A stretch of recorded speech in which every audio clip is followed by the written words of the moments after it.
தாய்மானவர் சொல்லுகிறார், அன்பர் பணி செய்துவிட்டு ஆளாக்கி விட்டு விட்டால் இன்பங்களை தானே வந்து எய்தும் பராபரமேன்னு சொல்றார். நீ முதல்ல அடியாருக்கு அடியாரா, அடியாருக்கு அடியாரா இரு.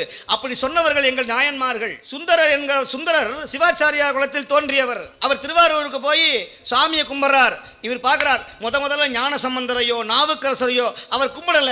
தன்னை விட அந்த காலத்தில் தன்னை விட கீழ் என்று சொல்லக்கூடிய சட்டிப்பானை செய்யக்கூடிய நீலகண்டத்து குயவனாரைத்தான் முதல்ல கும்பிடுறார். தில்லை வாழந்தனர்தம்